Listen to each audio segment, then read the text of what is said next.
Benoit, safe to say this is the biggest fight of your career to date. I guess, does it feel any different to you knowing that you're going to be stepping in the cage with Dustin Poirier for 5 rounds on Saturday? No, not especially, because if I don't win my previous fight, I don't get this one. So every fight of my life is the most important one. I guess the last year or so, you've really built in popularity. You've picked up a lot of wins.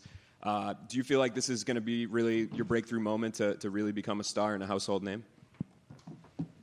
It's one more step, a very tough one, and I'm happy I'm getting this one.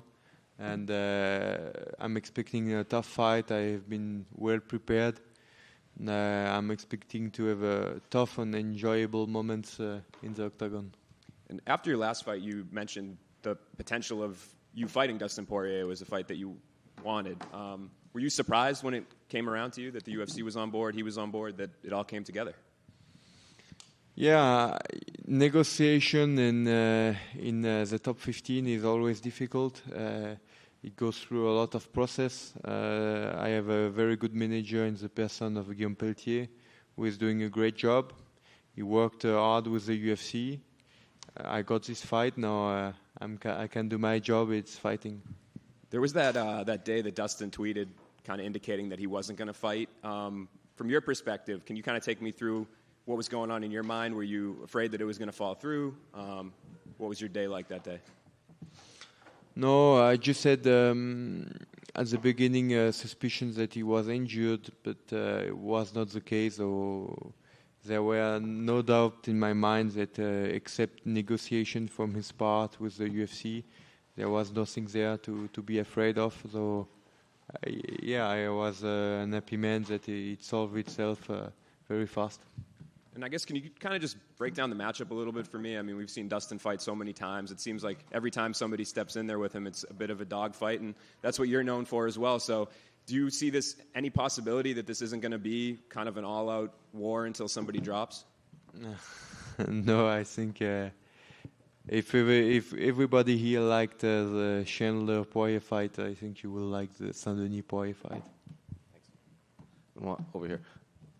Given that Dustin has fought pretty much the best of the best at lightweight, I think it caught a lot of people off guard that you were the betting favorite in this fight. Why do you think the odds makers like your chances against Dustin? I don't care about odds too much. 8 months ago, I was a very underdog against Mofim, like 1 against 3 or something like that. So odds, it doesn't mean anything. To me, it's just gonna be a good fight, and he's ready. He's tough. I did my job as well, so I'm just expecting a tough fight.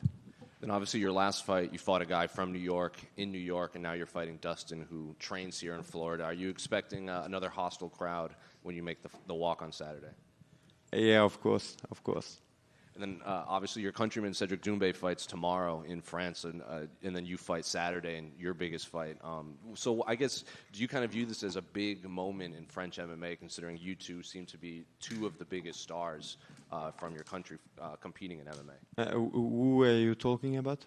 Doumbé fights tomorrow, and then you fight Saturday in the same week, and you were both in these big events. Yeah, it's good. French MMA is getting huge. Lot of excitement around MMA in France globally. So very happy to be here at this period of time and to showcase my skills. Over here. Kind of going along with that question, Nono, you were asked about who can potentially be the face of French MMA. So do you think how your fight and Doumbé's fights go respectively, the face of French MMA can be decided this week? There is not one face. There's a couple of faces. It will be very poor in terms of skills and density if there was only one face. I think if you ask this question to the US guys, they will have a couple of faces. So being part of French history, French MMA is, of course, something I'm enjoying, and those 2 fights are important for the storytelling of our country history with MMA. And I know Oliveira versus Saryukin is booked as like the #1 contender fight at UFC 300. But Islam has been looking for a new challenger. So if everything goes your way, how do you match yourself up against Islam Makhachev?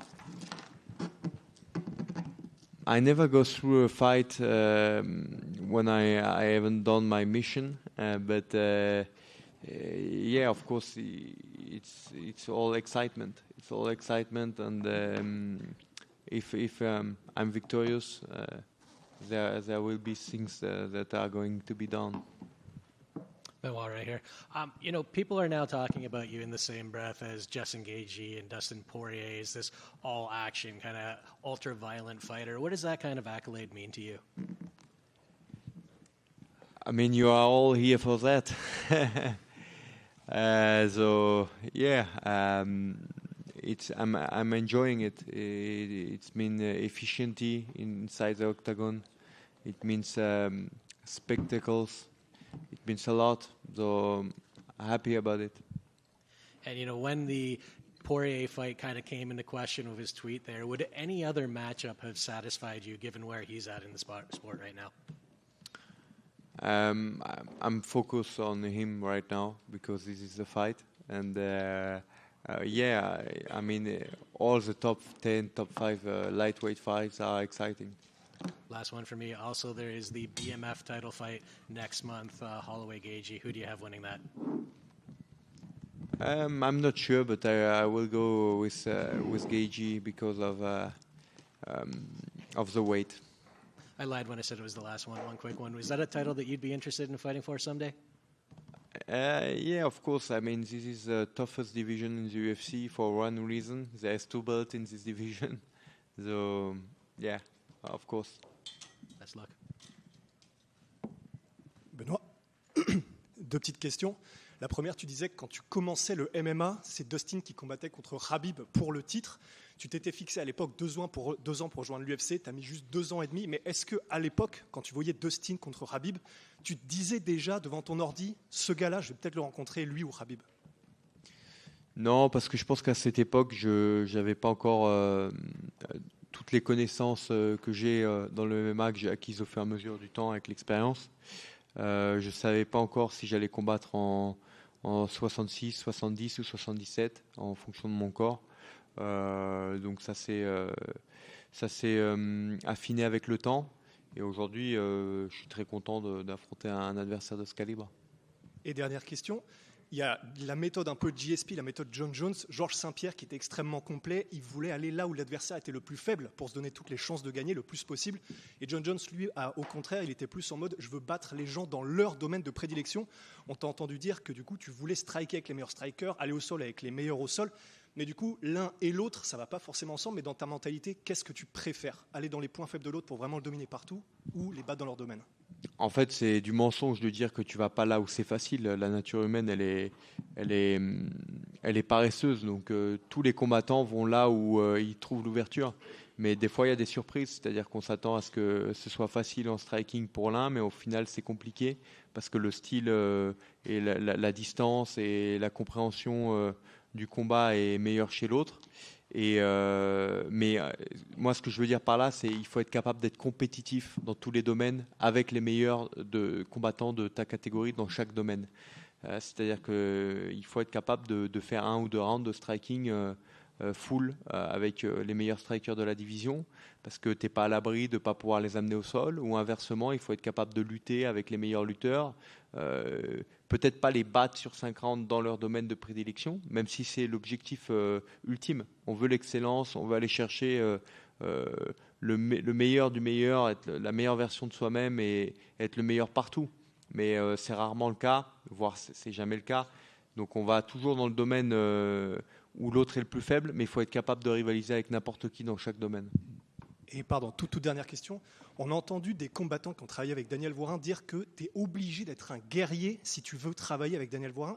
Comment est-ce que ça se passe du coup pendant la semaine du combat? C'est quoi? C'est une mentalité? C'est quelque chose que vous partagez et qui fait que du coup vous allez à la guerre ensemble? Est-ce que tu peux parler un peu de ce lien? C'est surtout la méthode d'entraînement et sa vision du combat dans l'octogone qui est vachement orientée vers les dégâts et le finish. mais les dégâts et la domination en général. Donc Daniel, c'est un style de coach qui va rechercher ça plus qu'autre chose.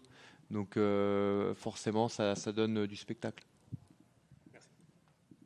Hello, Benoit, over here. Hi. Dustin been talking about retirement. So, do you think you're gonna kind of finish his career in UFC this Saturday? I mean, I will be very honored to be his last fight, but you know, it's his decisions, and I don't know in which shape he is. We will find out on Saturday, but he's a great fighter. I'm very happy to face him on Saturday, and I know it's going to be a bloody battle. Do you expect a long fight or kind of just a couple of rounds? No expectation. I'm ready for everything, but it can be 5 rounds, it can be 4, 3, 2, 1, everything. Thank you. Just one quick one. Can I get your thoughts on the main event between Sean O'Malley and Cheeto? Yeah, I'm surprised it went this fast for having this opposition, because we will learn if Cheeto is a dark horse of Sean O'Malley or not. So it's a tough fight for both guys. So I'm expecting a tough fight. Bonjour Benoît, j'ai une petite question. On sait, comme tu l'as dit il n'y a pas longtemps, il y a 8 mois, tu étais encore underdog comme bon film. Là, aujourd'hui, tu as affronté le numéro 3 de la catégorie de Dustin Poirier. Moi, ce que je voulais savoir, c'est vraiment quels sont les secrets de ta progression qui est fulgurante. Bah, en fait, j'ai progressé beaucoup au fur et à mesure du temps et des années, parce que je suis très, très jeune dans le MMA. J'ai commencé le MMA en 2018. 2019, j'ai fait mes débuts pro. Donc, quand je suis rentré à l'UFC, j'avais 2 ans et demi de pratique. Donc, forcément, on en apprend tous les jours. J'ai un emploi du temps qui est discipliné, en essayant de m'améliorer dans toutes les composantes que font les arts martiaux mixtes. Donc voilà, c'est ça qui fait que je pense qu'un emploi du temps intelligent, un staff très compétent, une famille aussi qui m'apporte beaucoup de soutien, tout ça combiné, ça donne un combattant de qualité. Et avec tout ça, tu sens que tu peux progresser encore jusqu'à quel point? Je peux pas dire, mais je sais que j'ai encore des lacunes et des domaines de travail. Merci beaucoup.